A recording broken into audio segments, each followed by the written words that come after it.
अस्सलाम वालेकुम स्टूडेंट्स, कैसे हैं आप सब लोग। उम्मीद करती हूँ आप सब लोग खैरियत से होंगे।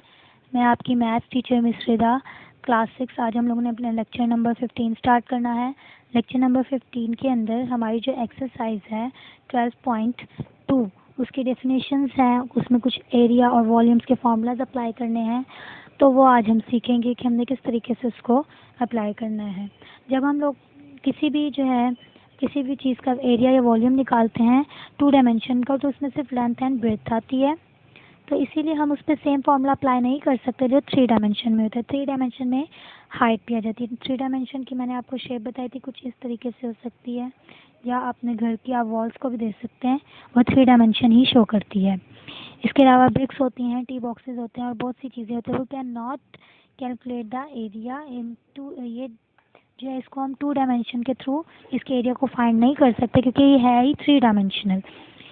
हमारे पास डेफिनेशन है वॉल्यूम की, द अमाउंट ऑफ स्पेस, हमारी जो अमाउंट ऑफ स्पेस है विच एनी ऑब्जेक्ट ऑक्युपाइज, जो स्पेस एक जो ऑब्जेक्ट लेती है इन 3 डायमेंशन में, 3 डायमेंशन में इसको कहते हैं वॉल्यूम। यानी कि वॉल्यूम होता क्या, नॉर्मली यही चीज़ होती है कि एक जो ऑब्जेक्ट है वो कितनी जगह को घेर रहा है, कितने स्पेस को ऑक्युपाई कर रहा है। तो यहाँ भी यही चीज़ है।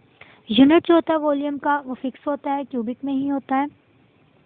फॉर एग्जांपल हमारे पास यहाँ पे वॉल्यूम है length multiply by breadth multiply height. तो 1 सेंटीमीटर 1 सेंटीमीटर 1 सेंटीमीटर, तो ये आ जाएगा 1 सेंटीमीटर क्यूब। क्यूबिक में ही इसका फॉर्मूला होगा। अगर आपके पास मीटर आ जाए तो फिर 1 मीटर इज इक्वल टू जो आपके पास आ जाएगा 1 क्यूबिक मीटर। इसी तरीके से अगर आपके पास कोई ऑब्जेक्ट है, फाइंड करनी है उसका जो है वॉल्यूम, तो आपके पास डायमेंशंस जो हैं, तीनों डायमेंशंस का सेम यूनिट होना बहुत ज़रूरी है, क्योंकि सेम यूनिट नहीं होगा तो आंसर में बहुत प्रॉब्लम आएगी। अगर आपके पास सेंटीमीटर में है और मीटर में है वैल्यू, तो आप दोनों को या तो सेंटीमीटर में कर लें या दोनों को मीटर में कर लें। इसी तरीके से तीनों को या तो आप मीटर में कर लें या सेंटीमीटर में कर लें, जैसे आपको ईजी लगे। उसके बाद आ जाते हैं हम volume of cubes and qubits. Cube और क्यूबिट का कैसे निकालना है। बॉक्स शेप ऑब्जेक्ट को कहते हैं which has equal length breadth and height is called cube. एक बॉक्स शेप जो आपके पास फिगर दिखाई दे रहा है उसमें लेंथ ब्रेथ और हाइट सेम हो तो उसको बोलते हैं क्यूबिक। इसमें लेंथ भी सेम होती है, ब्रेथ भी और हाइट भी। तो तीनों का जो फॉर्मूला बनेगा वो क्या बनेगा, लेंथ का क्यूब। इसी तरीके से अगर हम क्यूबिट पे आए, अगर क्यूबिट में तीनों मेजरमेंट्स डिफरेंट होती हैं, यानी कि इसके सारी सरफेसेस का एरिया डिफरेंट हो सकता है। 2 साइड्स का सेम होगा, 2 साइड्स का मे बी सेम हो, तो इसमें सेम जो है नहीं होता, डिफरेंट होता है। तो इसीलिए इसका जो फॉर्मूला बनेगा, इसका जो वॉल्यूम का फॉर्मूला बनेगा वो बनेगा volume is equal to length multiply by breadth multiply by height, लेकिन यूनिट दोनों के लिए सेम ही होगा। इसी तरीके से अब हमने निकाले पहले वॉल्यूम्स, अब हमने निकालने हैं इसके सरफेस एरिया। सरफेस एरिया निकालने के लिए हमारे पास सरफेसेस हैं, 6 सरफेसेस हैं। इसको ओपन कर दिया गया, ये जो बॉक्स था इसको ओपन करके दिखाया गया, तो इसमें 6 सरफेसेस आ रही हैं। आपको नज़र आ रहा है सरफेस 1 और सरफेस 5 आपस में सेम है। इसी तरीके से सरफेस 3 और सरफेस 6 सेम है, और सरफेस 2 और सरफेस 4 भी आपस में सेम है। तो length of first surface, length multiply by breath, ये आपकी लेंथ है, ये आपकी हाइट है। दोबारा लेबल कर लेते हैं, ये आपकी लेंथ है, ये हाइट है और ये ब्रेथ है। इसी तरीके से ये लेंथ, ये ब्रेथ और ये हाइट।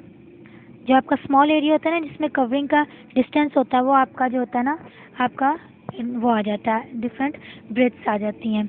उसके बाद आ जाते हैं हम लोग, फर्स्ट सरफेस का लेंथ मल्टीप्लाई बाय ब्रेथ हो जाएगा, सेकंड का लेंथ मल्टीप्लाई बाय हाइट हो जाएगा, थर्ड वन का ब्रेथ मल्टीप्लाई बाय हाइट हो जाएगा, फोर्थ वन का आपके पास हो जाएगा length multiply by height, fifth one का हो जाएगा लेंथ मल्टीप्लाई बाय ब्रेथ, और सिक्स वन का होगा ब्रेथ मल्टीप्लाई बाय हाइट। आपको इन सबको याद करने की ज़रूरत नहीं है, ये बहुत लेंथी है। इन सब में जो है सेम चीज़ें भी हैं, यानी कि 1 वाला मैंने अभी आपको बताया किससे सिमिलर है, 5 1 से। 1 की स्पेस जो है वो 5 से सेम है, तो वो एक ही बार शो होगी, जैसे कि लेंथ मल्टीप्लाई बाय ब्रेथ। उसी तरीके से आपके पास आ जाता है सेकंड वन। सेकंड आपके पास क्या है, लेंथ मल्टीप्लाई बाय ब्रेथ 2 बार है। उसके बाद 2 वाला है लेंथ मल्टीप्लाई बाय हाइट, वो किससे सेम है, 2 वाला 4 से सेम है, लेंथ मल्टीप्लाई बाय हाइट। आप देख सकते हैं, मैं साथ साथ आपको दोबारा बता रही हूँ कि 1 वाला जो है वो 5 वाले के सेम है, लेंथ मल्टीप्लाई बाय ब्रेथ, तो उसका आ गया 2, और ब्रैकेट्स में आ गया लेंथ मल्टीप्लाई बाय ब्रेथ। इसी तरीके से लेंथ मल्टीप्लाई बाय हाइट है, लेंथ और हाइट सेम है, इसको 2 टाइम्स लिख लिया, प्लस ब्रेथ और मल्टीप्लाई बाय हाइट है तो इसको भी 2 टाइम लिखे। तीनों में से 2 कॉमन आ गया और आपके पास ये फॉर्मूला कंप्लीट बन गया। सेंटर में प्लस का साइन आएगा। और आपने किस तरीके से इसको प्रॉब्लम में यूज़ करना, आप इस तरीके से कर सकते हैं, बहुत ही ये ईजी मेथड है। उसके अलावा तो ये था क्लास हमारा आज का लेक्चर। उम्मीद करती हूँ आपको अच्छे से समझ आ गया होगा। अगर किसी चीज़ की समझ नहीं आई तो आप इस वीडियो को बार बार देखें ताकि आपको समझ आ जाए। नेक्स्ट टॉपिक जो हमारा होगा वो एक्सरसाइज 12.2 होगा, जिसके हम क्वेश्चन आंसर करना सीखेंगे और इसके आपने क्विज लाजमी सॉल्व करने हैं। थैंक यू, अल्लाह हाफिज़।